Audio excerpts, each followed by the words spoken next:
Yo quiero recordarle que la Biblia nos fue dada para dos propósitos principales.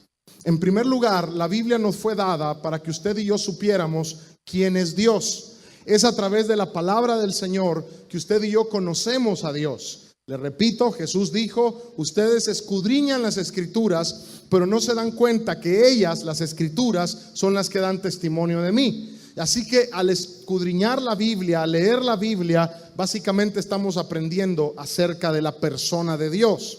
Y en segundo lugar, la Biblia nos fue dada para que usted y yo supiéramos cuál es la voluntad de Dios para nuestras vidas.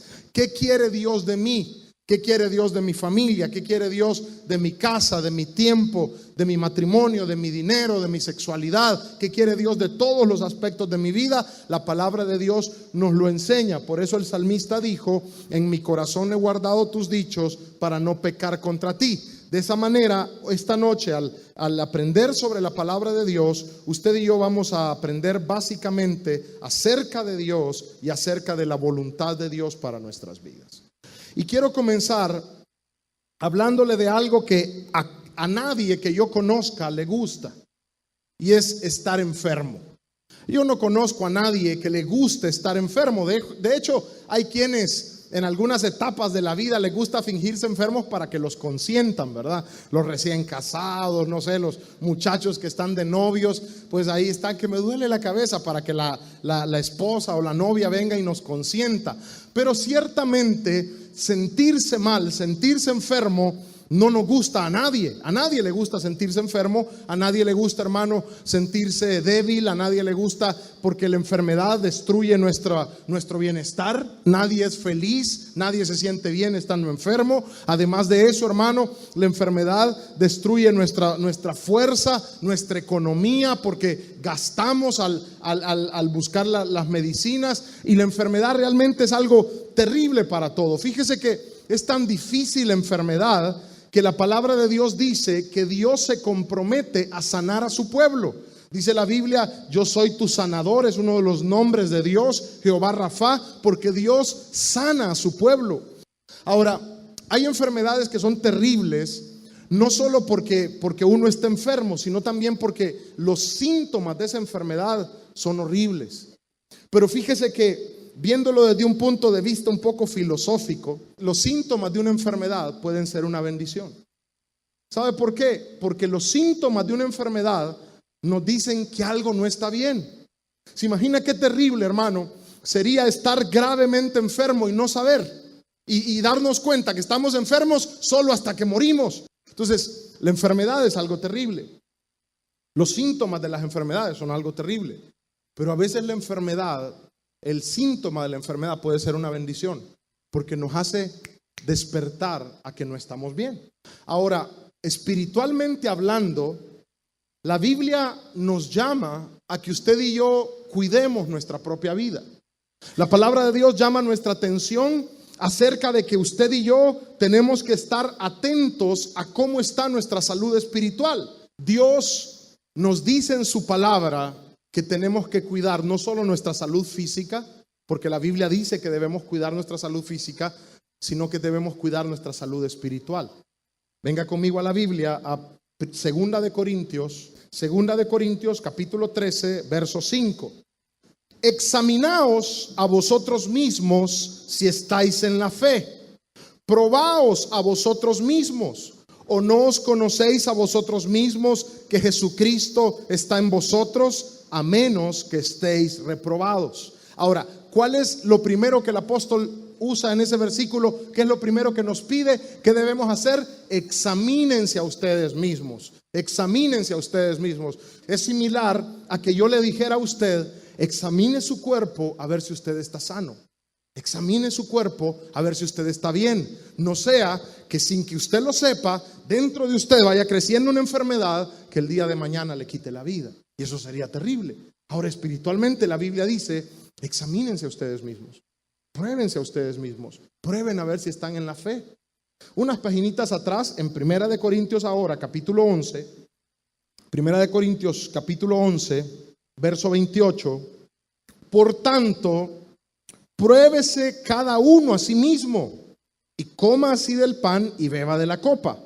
Porque el que come y bebe indignamente sin discernir el cuerpo del Señor, juicio come para sí y bebe para sí. Por lo cual hay muchos enfermos y debilitados entre vosotros, y muchos duermen. Si pues, lea conmigo esto, nos examinásemos a nosotros mismos, no seríamos juzgados. Mas siendo juzgados, somos como, hermano, castigados por el Señor, para que no seamos condenados con el mundo. Ahora, el principio es comer de la cena del Señor, la Santa Cena, de manera indigna. Y Dios dice, no hagan eso.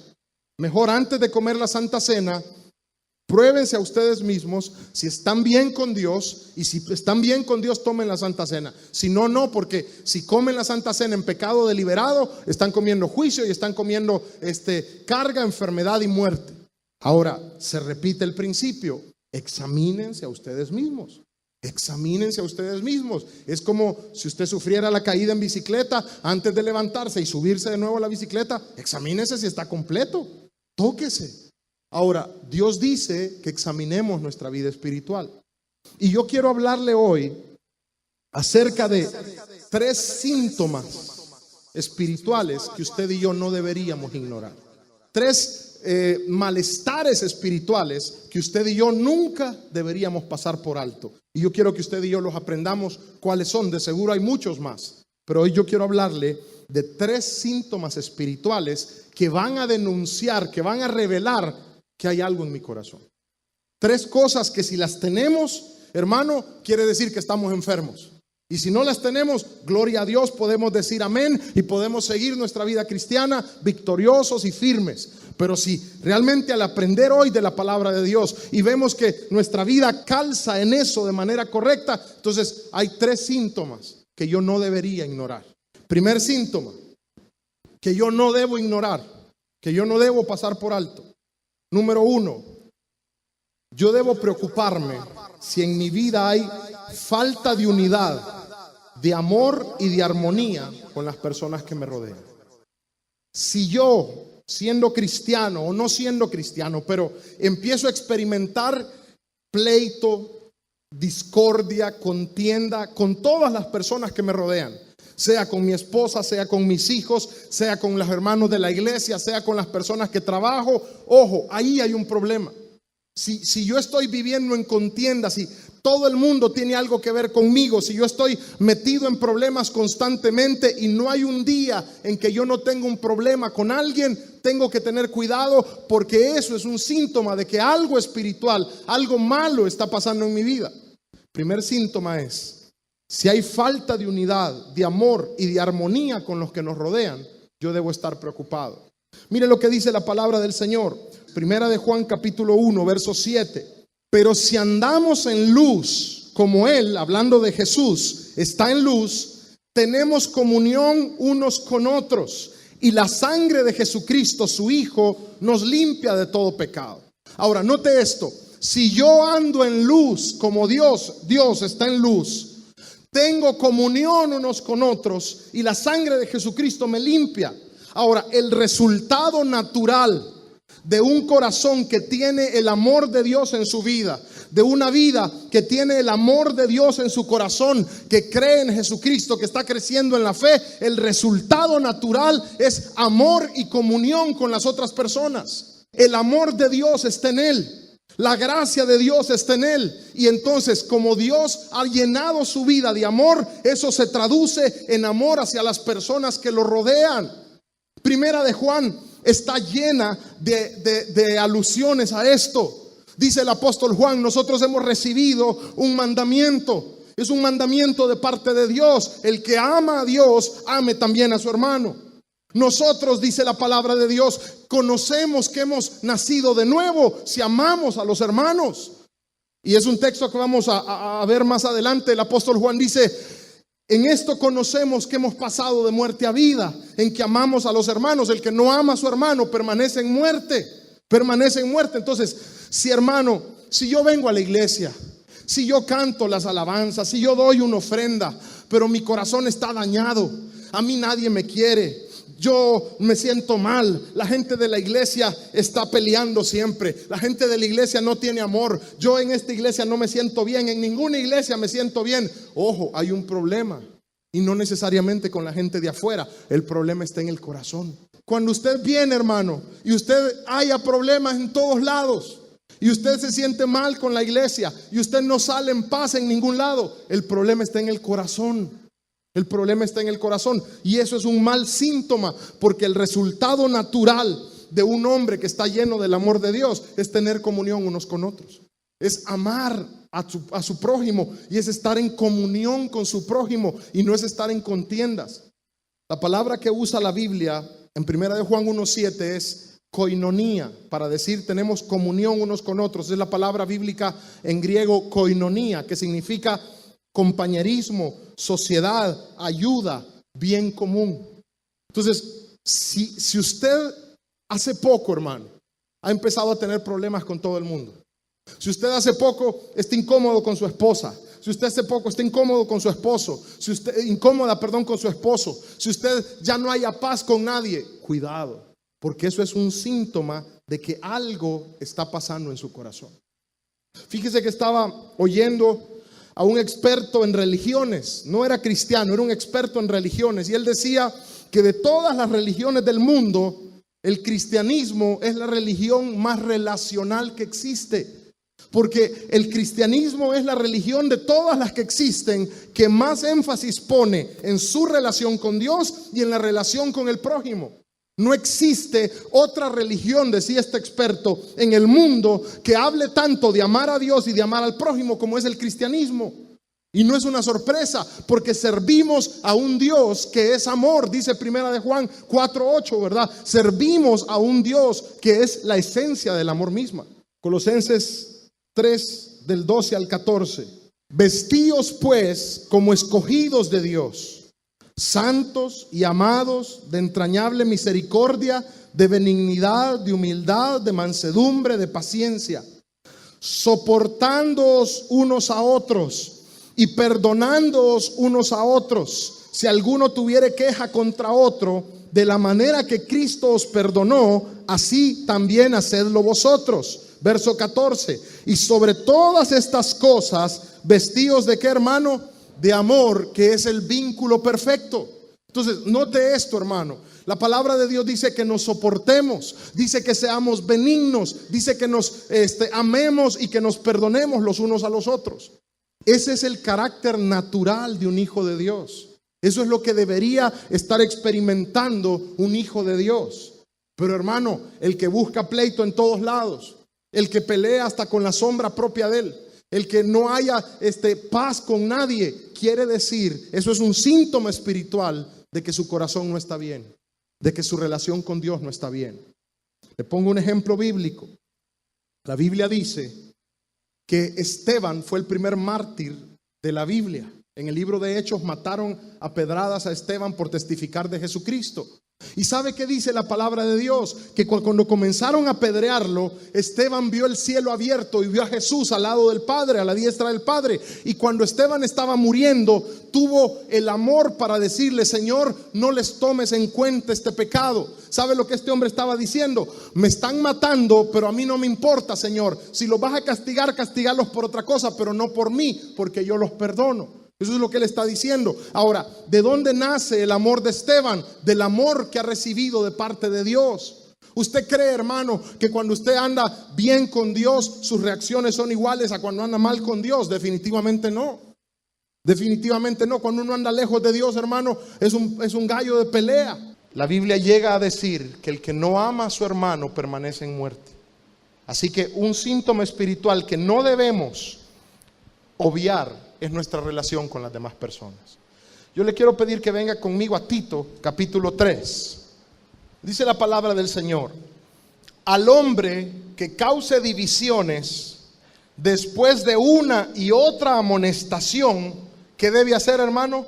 Deséchalo, sabiendo que el tal se ha pervertido y peca y está condenado por su propio juicio.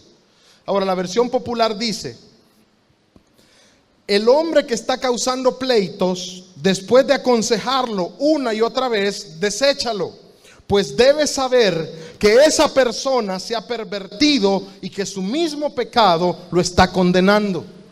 Ahora, lo que quiero decirles es esto: cuando alguien insiste en tener pleito con los demás, cuando alguien no alcanza paz con los demás, cuando alguien sale herido de todos lados, hablando mal de todos, ¿sabe qué pasa? Ese es un síntoma espiritual de que su comunión con Dios ha decaído. Segundo síntoma que no deberíamos nosotros pasar por alto: apartarnos de la palabra de Dios. Apartarnos de la palabra de Dios. La Biblia es nuestro alimento espiritual y es nuestra guía para la vida. La Biblia es lo que debe alimentar nuestro espíritu. Venga conmigo a Jeremías capítulo 15.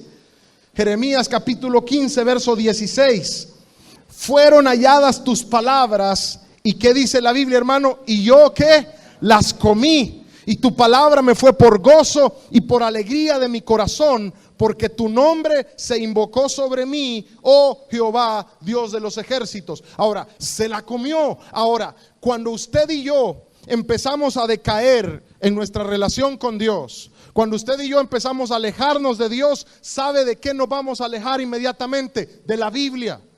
Vamos a dejar de leer la Biblia.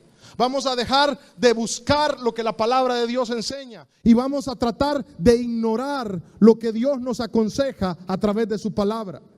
Hermano, la Biblia es un espejo. ¿Usted sabía que la Biblia es un espejo? La Biblia es un espejo que no refleja lo que somos, sino que refleja lo que debemos ser. Y la palabra de Dios es lo que nos muestra lo que Dios espera de nosotros. Y cuando usted busca en su Biblia, sepa que está hablando de usted y acerca de usted y con usted. Y cuando vemos en la palabra de Dios, lo que esperamos ver es la voluntad de Dios para nuestras vidas. Pero hermano, cuando usted y yo comenzamos a andar en pecado, cuando usted y yo comenzamos a decaer en nuestra fe, cuando usted y yo nos empezamos a apartar de Dios, casi inmediatamente empezamos a desechar la Biblia. Empezamos a ignorar la Biblia. Empezamos a dejar que cargue polvo. Empieza a ser cada vez más para nosotros un amuleto, algo que se usa bajo el brazo, algo que se trae a la iglesia, pero no algo que se estudia y mucho menos que se vive. Un síntoma importante: aquellos que aman a Dios aman su palabra. Mire lo que dice la Biblia, aquí cerquita, Salmo 119. Salmo 119, 97. Oh, ¿qué dice, hermano? Cuánto amo yo tu ley. Todo el día, ¿qué dice, hermano? Es ella mi meditación. Sáltese al verso 13. Cuán dulces son a mi paladar tus palabras, más que la miel a mi boca. De tus mandamientos he adquirido inteligencia, por tanto he aborrecido todo camino de mentira. Ahora, ¿cuál es el fruto natural de alguien que ama a Dios? Ama la palabra de Dios. Job capítulo 23. Job capítulo 23 dice: del mandamiento de sus labios yo nunca me separé, y he amado tu palabra más que mi comida. El que ama a Dios, el que busca a Dios, el que está en comunión con Dios, ama su palabra. Pero si usted tiene tiempo de no leer la palabra, si usted tiene tiempo de haberla ignorado, ya no la escucha, ya no la lee, ya no le interesa verla por televisión, está lleno de cualquier cosa menos de la palabra de Dios, ese es un síntoma de que su relación con Dios ha decaído.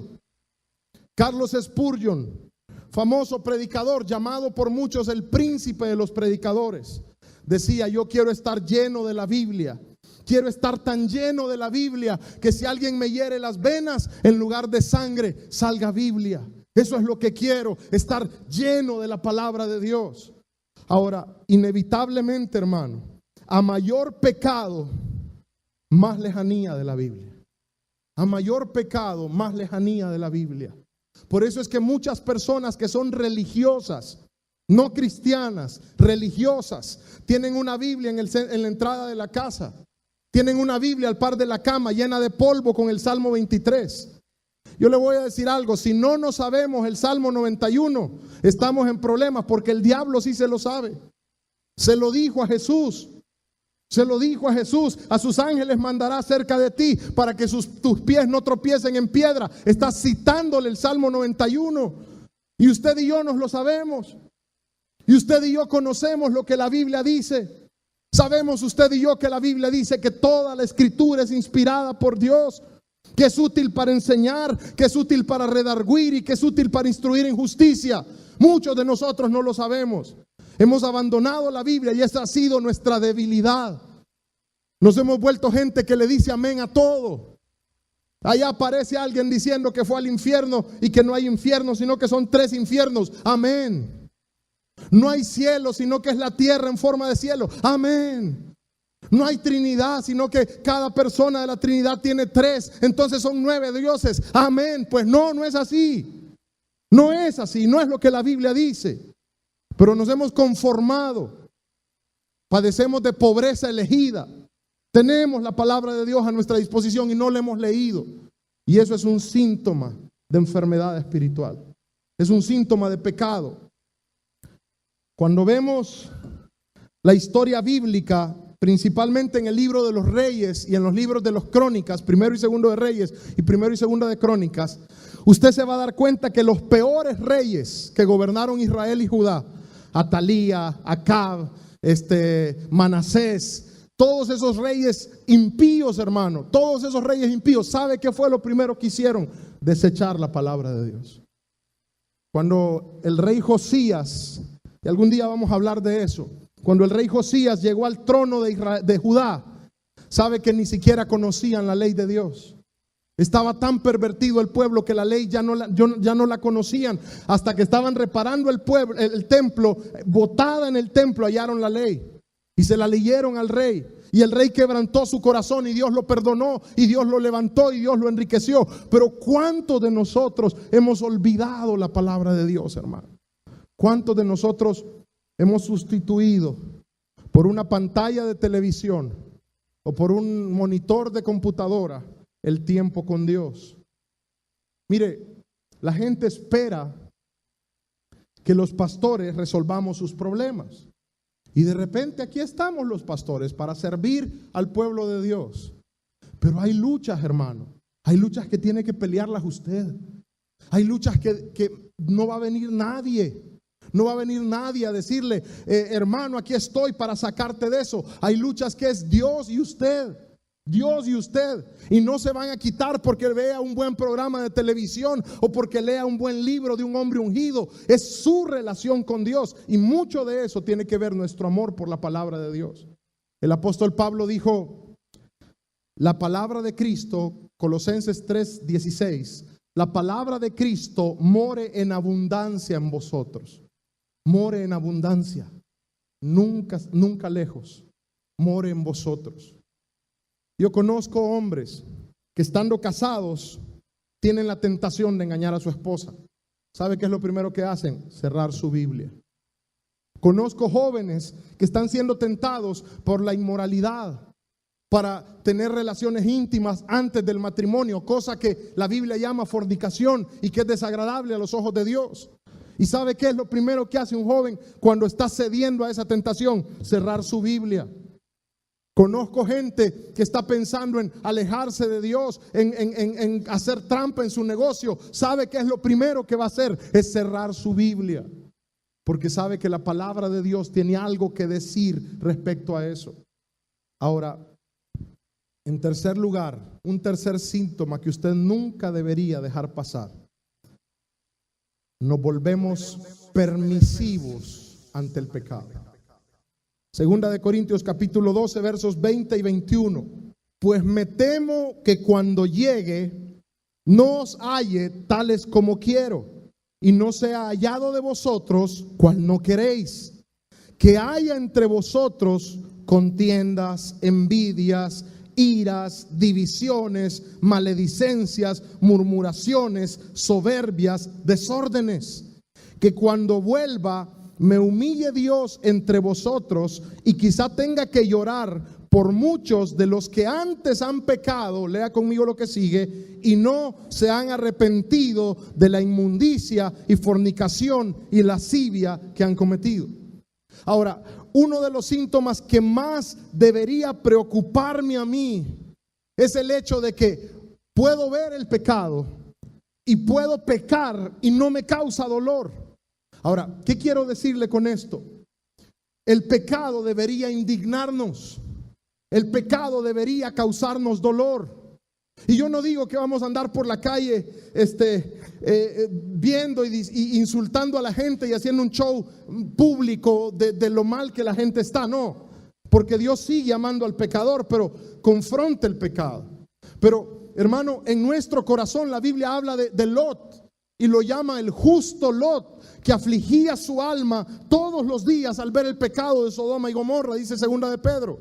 Entonces, si yo soy capaz, hermano, si yo soy capaz de pecar y de hacer lo malo y de presentarme aquí en el púlpito y hipócritamente hablar de santidad, si yo soy capaz de estar haciendo lo malo sin sentir dolor ni desesperación por el perdón de Dios, algo malo está pasando en mi vida. Y si usted es capaz de pecar a escondidas y de cubrir su pecado y de venir a la iglesia y de fingir con su cara que nada está mal, hay algo muy malo en su corazón. El pecado debería dolernos. El pecado debería molestarnos. Déjeme ponerle un ejemplo. Hay 3 evangelios que narran la caída de Pedro, cuando Pedro negó al Señor Jesús. Me gusta mucho la parte de Marcos 14, porque dice que una mujer reconoció a Pedro y le dijo, estaba Jesús en la guardia, en el pretorio, y Pedro se fue siguiendo a Jesús y encendieron fuego y Pedro fue a calentarse las manos ahí. Y entonces una mujer le dijo, tú eres de los Galileos, tú andabas con Jesús. No, dijo él, no. Y el gallo cantó una vez. Y entonces después otro hombre le dijo, tú andabas con Jesús porque tú hablas como ellos. Y él le dijo, no. Y la tercera vez otra mujer le dijo, tú eres de los discípulos de Jesús, yo te vi con ellos. Y dice Marcos 14, que Pedro comenzó a jurar y a maldecir, no conozco al hombre. Ahora Lucas 24 dice que entonces el gallo cantó y Pedro se fue y lloró amargamente. Ahora, el pecado de Pedro fue igual o peor que el de Judas. Porque Judas entregó a Jesús, es cierto, pero lo hizo en privado. Se escondió para hacerlo. Lo vendió por 30 monedas de plata, que era el precio con que usted compraba un perro o le pagaba a una prostituta. De esa manera humilló Judas a Jesús. El precio de un perro o el precio de una prostituta, eso fue lo que cobró. Pero lo hizo en secreto. Y Pedro jura, maldice, no conozco a ese tal Jesús. Ahora, ¿dónde está la diferencia en lo que hizo Pedro y lo que hizo Judas? La Biblia dice que Pedro fue y lloró amargamente. Y la palabra que usa Marcos 14:71, cuando dice Pedro lloró amargamente, es la palabra griega klaio, K-L-A, que significa gemir, llorar a gritos, clamar por perdón. ¿Tú sabes lo que Pedro hizo cuando supo que había negado a su maestro? Lloró a gritos, con violencia, públicamente declaró su necesidad de ser perdonado. Hermano, cuando usted y yo estamos viendo televisión y sale una imagen brutal de violencia, una imagen brutal de obscenidad, decimos, no, eso no hace daño a un cristiano maduro. Yo ya soy quien soy, eso a mí no me hace daño.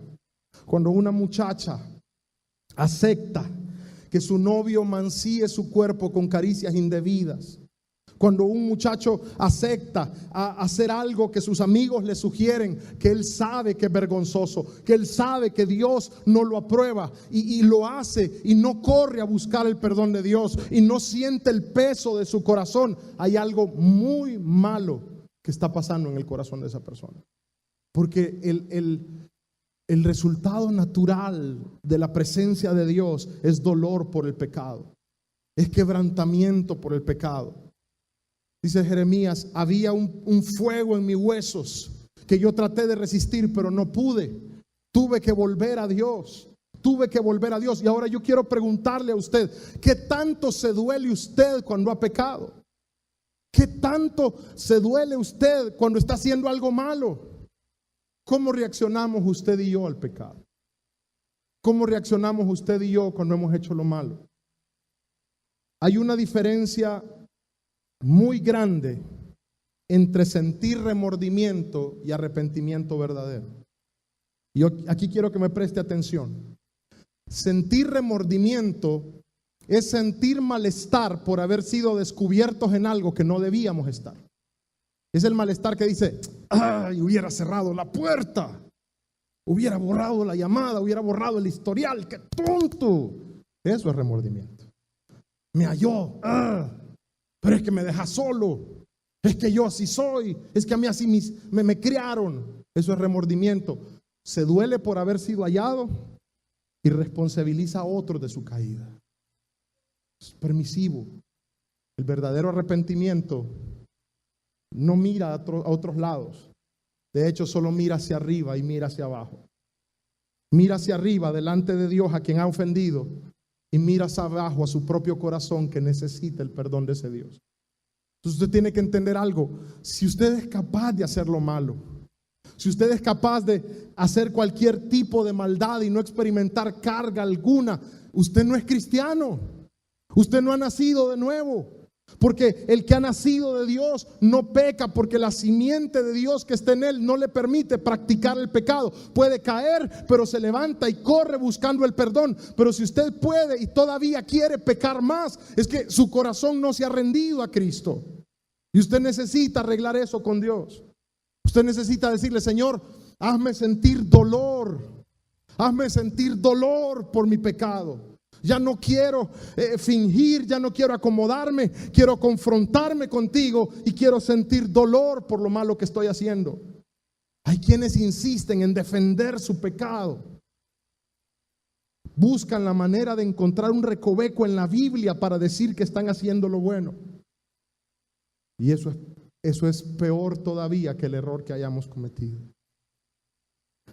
Deberíamos sentir dolor delante de Dios por pecar.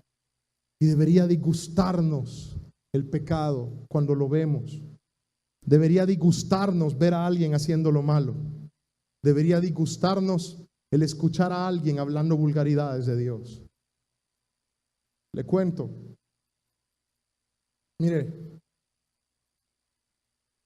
yo empecé a leer la Biblia para poder orar. Porque mi pastor era un hombre tremendo de oración. Entonces yo quería ser como el pastor. Y el pastor, hermano, se hincaba 40, 50 minutos y no se movía. Y oraba, y oraba, y oraba. Y yo me hincaba al par de él y iba a estarlo viendo. Era que hora se levantaba. Y no podía orar con él, hermano. Me aburría, no tenía palabras. A los 5 minutos estaba pensando en la comida que mi mamá iba a hacer. Y entonces, hermano, yo empecé a leer la palabra de Dios para tener palabras con que orar. Y empecé, hermano, a descubrir en la palabra de Dios una riqueza terrible, hermano. Y empecé a enamorarme de esa palabra de Dios, al tal punto que llegó un momento en que la gente creía que yo sabía mucho de la Biblia. Y yo quiero confesarle algo. Han habido periodos de mi vida donde yo he cerrado mi Biblia. Y he estado tan inmerso en mis luchas que le he dicho, no, Señor, no puedo leer tu palabra, no puedo leer tu palabra. Y eso siempre ha significado que mi corazón necesita un cambio, que mi corazón necesita algo nuevo de parte de Dios. Hermano, conozco la tentación y conozco el dolor que el pecado significa. Pero también conozco a un Dios de amor que es capaz de perdonar al pecador. Que es capaz de levantar al que cae y que es capaz de sanar al herido. Pero usted y yo no podemos conformarnos a vivir en pecado. Eso sería expresar una gracia barata, una gracia que no vale la pena. Quiero terminar con esto. El sacrificio de Jesús en la cruz del Calvario fue algo terrible. Usted ha visto las películas donde aparece Jesús formado, es mentira. La Biblia dice en Isaías capítulo 53 que fue desfigurado su parecer de los hombres. Ya no parecía un hombre, parecía una masa de carne y de sangre clavada en una cruz. Y Fue abandonado por todos. ¿Sabe que le mesaron la barba? ¿Sabe qué significa mesar? Arrancar violentamente con las manos. Le arrancaron los pelos de su barba. Le escupieron su rostro. Le clavaron una corona de espinas. Y el hecho de que fuera Dios no supuso ventaja alguna. Sufrió el dolor como usted y yo lo hubiéramos sufrido. Pero aparte de eso, que eso no es todo. O sea, la dureza de la crucifixión no es lo más terrible. El problema fue el cargar sobre sus hombros santos los pecados de todos nosotros. Que el Padre quitara su mirada de él y que él tuviera que gritar: Padre, Padre, ¿por qué me has desamparado? Ahora, usted piensa que Dios permitió todo eso para que usted y yo viviéramos en pecado. Usted piensa que Dios permitió todo eso para que usted y yo fuéramos hipócritas y viviéramos en tibieza. Claro que no. No ese es el propósito de Dios. Y si usted y yo nos hemos vuelto permisivos ante el pecado, eso significa que algo muy malo está sucediendo en nuestro corazón. Que algo muy terrible está sucediendo en nuestro corazón. Dios está aquí. Dios está aquí. Sus manos están extendidas para perdonar y para restaurar. Él es la única puerta de vida, de salvación. Él es el Señor. Él es el Señor y Dios está aquí hoy. Y Dios puede reprender nuestro pecado, pero siempre nos va a recibir con brazos de amor.